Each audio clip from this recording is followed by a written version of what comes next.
Hola, vamos a platicar sobre fracturas de pelvis. Este video lo vamos a dividir en dos partes. En la parte 1 únicamente vamos a hablar sobre anatomía y en la parte 2 vamos a hablar de manera específica sobre las fracturas de pelvis. Mi nombre es Ángel Bárcenas y acompáñame a ver este video. La pelvis está conformada especialmente por dos huesos, el hueso sacro y el hueso coxal. El hueso coxal, que es el resultado de la unión de tres huesos, el ilion, el isquion y el pubis, que en la edad pediátrica se encuentra unido por el cartílago trirradiado. A su vez, esta pelvis está unida en la parte posterior por la articulación sacroiliaca y en la parte anterior por la sínfisis del pubis. El hueso coxal presenta una superficie externa, una superficie interna, un borde superior, un borde anterior, un borde posterior, un borde inferior. En la parte superior de la superficie externa se localiza la fosa ilíaca externa.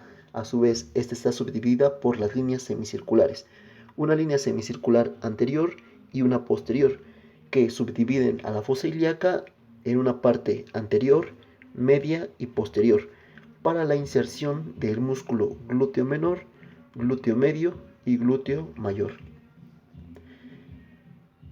Inferior a la fosa ilíaca se localiza una cavidad que es el acetábulo. Este acetábulo recibe a la cabeza del fémur y está conformado por una zona articular y un transforamen. El acetábulo lo rodea la ceja cotiloidea, que junto con el labrum aumentan la profundidad para recibir a la cabeza del fémur. Inferior al acetábulo se localiza un foramen, que es el foramen obturado.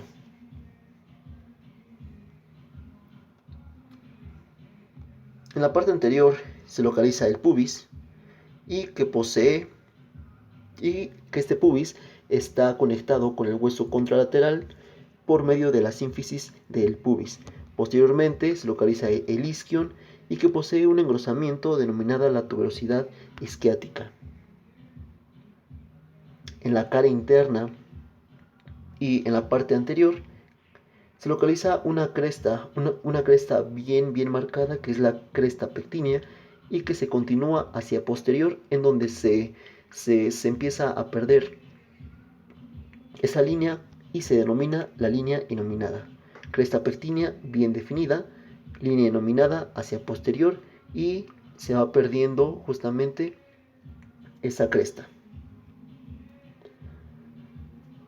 Posee a la fosa ilíaca interna para la inserción del músculo ilíaco. Posterior a esta fosa ilíaca está la faceta auricular, como lo dice su nombre, tiene una forma de oreja para la articulación con el sacro.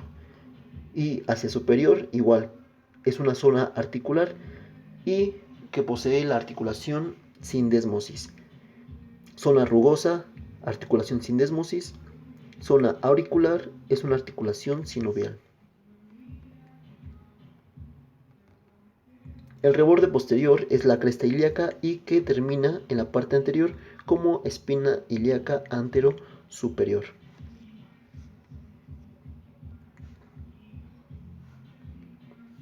Espina ilíaca antero-superior se continúa hacia inferior como una pequeña escotadura denominada la escotadura innominada y finaliza en la espina ilíaca antero-inferior. Inferior a esta espina ilíaca anteroinferior existe un pequeño reborde denominado la eminencia iliopectínea, en donde se va a insertar la cinta iliopectínea.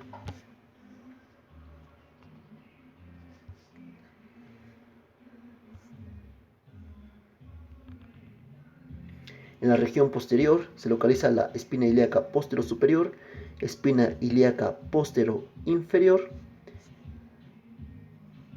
espina ciática, y entre la espina ilíaca espina ilíaca postero-inferior y la espina ciática se localiza una escotadura y se denomina la escotadura ciática mayor. En el engrosamiento del isquion, que es la tuberosidad isquiática, entre la tuberosidad isquiática y la espina ciática, se localiza la escotadura ciática menor. Escotadura ciática mayor, escotadura ciática menor. En la escotadura ciática mayor va a pasar un conjunto de estructuras que por mnemotecnia los vamos a identificar como glupipsia, arteria glútea superior, músculo piramidal, arteria isquiática, arteria puelna interna y ciático mayor y ciático menor, de superior a inferior, en el foramen ciático mayor. La pelvis está dividida en dos partes y la división es la línea inominada. Es el punto de corte para poderla dividir. Esta línea inominada, que está formada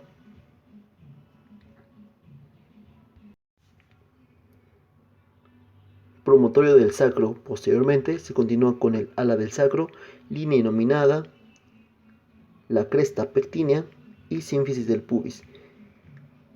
Cresta pectínea, línea inominada, ala del sacro y promontorio del pubis.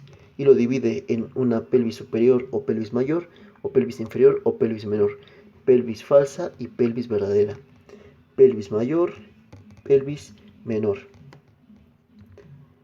Y la línea terminal, que es el punto de corte.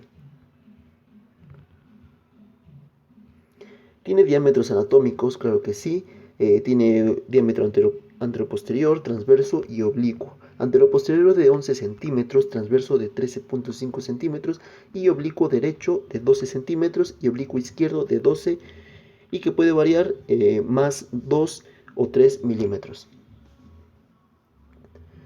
En la pelvis menor existe un diámetro pubo coccigio de 9 centímetros, un diámetro bi-isquiático de 9 centímetros y un diámetro oblicuo de 11 centímetros.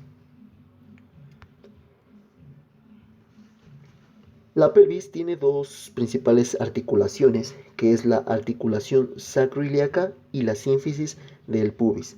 La articulación sacroiliaca que va a dar la mayor estabilidad de la pelvis, junto con sus ligamentos. Otros ligamentos importantes es el ligamento iliolumbar, la articulación lumbosacra con sus ligamentos y la sacrocoxigia. La articulación sacroiliaca, como lo mencionamos, es una de las más importantes para la estabilización y que posee dos tipos de articulación.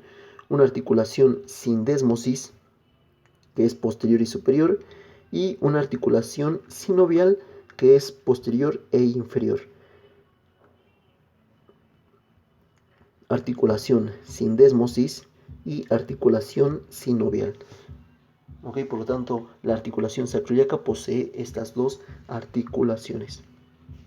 Los ligamentos que la componen es el ligamento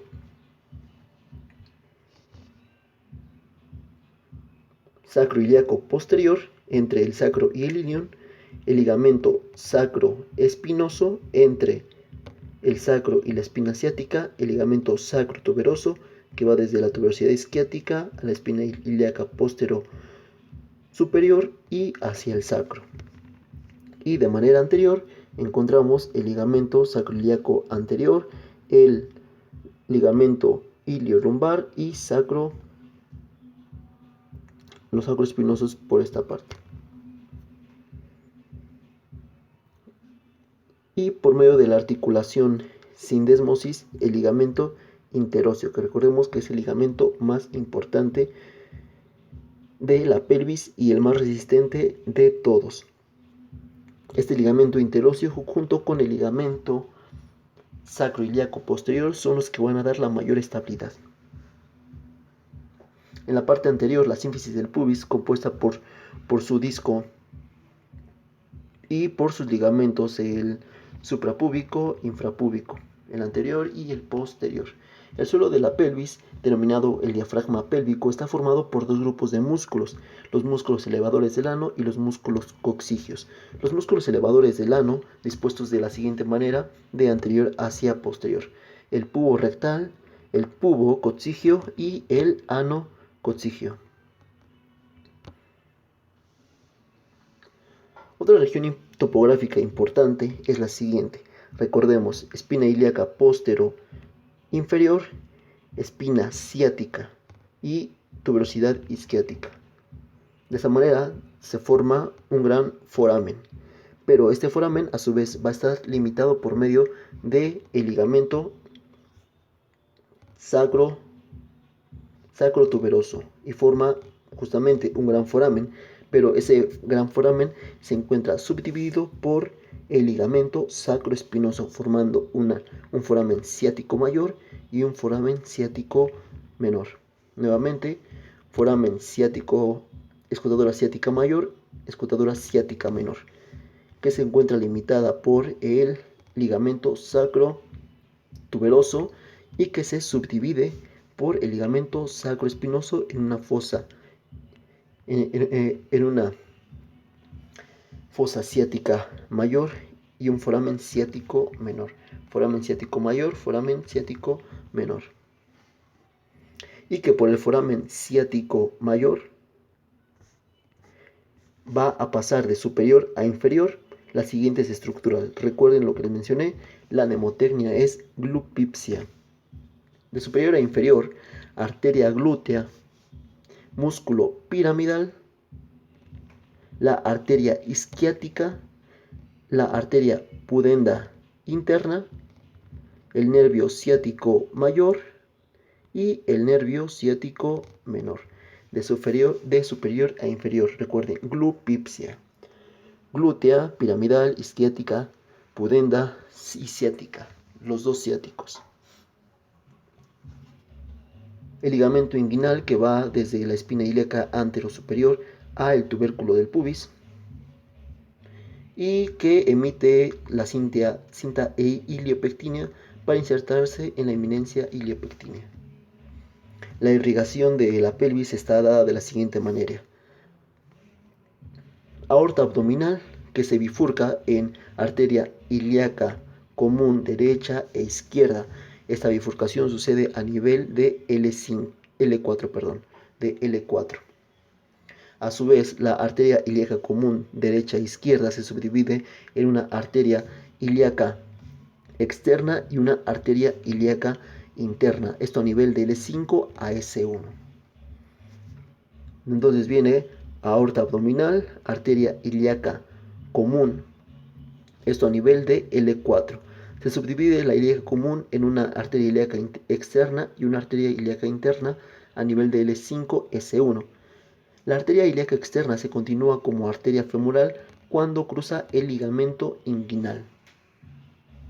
Lo mismo sucede con la vena cava inferior, vena ilíaca común, vena ilíaca externa y vena ilíaca interna. Otra región topográfica de gran importancia y muy peculiar es la arcada femoral. Esta está limitada por la parte anterior del hueso coxal. Esta es la sínfisis del pubis. Esta es la cresta pectínea. Y por acá se encuentra la línea innominada. Ligamento inguinal que emite la cintilla iliopectínea para insertarse en la eminencia iliopectínea y que a su vez subdivide esta zona en una zona lateral y una zona medial. Por la zona lateral, por el compartimento lateral, va a pasar el músculo psoas-ilíaco y que va a estar cabalgado por el nervio femorocutáneo. Psoas-ilíaco, nervio femorocutáneo en la celdilla lateral. A su vez, la celdilla interna, que está limitada en su región superior por la parte medial del ligamento inguinal, en la parte lateral por la cinta iliopectínea, anterior por el ligamento de Gimbernat, que es el ligamento inguinal pero se refleja y se continúa por la cresta pectínea como ligamento de Cooper, y inferiormente el ligamento pectíneo. El músculo pectíneo. A su vez, esta celdilla se subdivide en tres celdas, una celda medial, media y lateral. Por la celda medial es una celda linfática en donde va a pasar el ganglio de Coquelet. En la celda media va a pasar la vena femoral y en la celda lateral la arteria femoral. De esta manera, de lateral a medial, nervio psoas ilíaco cabalgado por el fémoro cutáneo, arteria femoral, vena femoral y celdilla linfática por el ganglio de Coquelet. Otra estructura importante que es la corona mortis. Esta corona mortis es una anastomosis arteriovenosa que se localiza en la parte posterior de la superficie del pubis. Recuerden, corona mortis, anastomosis arteriovenosa que se localiza en la parte posterior del pubis y que es de gran importancia debido a que si una fractura se localiza en esta zona puede causar la ruptura de estos vasos sanguíneos, y si su rotura pasa inadvertida se puede producir la muerte por una hemorragia continua. Corona mortis, recordemos, aquí se localiza la sínfisis del pubis, la rama del pubis izquierda, rama de pubis derecha. Por aquí se localiza la arteria ilíaca externa, vena ilíaca externa, y por aquí se localiza la arteria y vena ilíaca interna. Esta anastomosis está dada de la siguiente manera. Por medio de los ilíacos externos van a ser los vasos epigástricos, y por medio de los ilíacos internos va a ser mediante la arteria obturatriz. Arteria obturatriz que proviene de la arteria ilíaca interna, que se une con los vasos epigástricos de la arteria ilíaca externa, se unen en la porción posterior de la sínfisis del pubis, formando la corona mortis. Esta es la corona mortis. Nuevamente, arteria ilíaca externa que da los vasos epigástricos que se unen junto con la arteria obturatriz proveniente de la arteria ilíaca interna, forman la corona mortis. El plexo lumbar, que está formado por las ramas anteriores de L1, L2, L3 y L4 y que recibe una anastomosis de T12. L1, L2, L3 y L4. El nervio anterior de L1 recibe la anastomosis de T12 y manda una anastomosis a L2 para formar al nervio abdominogenital mayor y el nervio abdominogenital menor. El nervio anterior de L2 que recibe la anastomosis de L1 envía una anastomosis a L3 para formar al nervio femorocutáneo y al genitocrural. Además, este envía una rama anterior y una rama posterior. L3 que recibe la anastomosis de L2 y que envía la anastomosis de a L4 se divide en una rama anterior y una rama posterior. L4 que recibe la anastomosis de L3 envía una a L5 y se divide en rama anterior y rama posterior.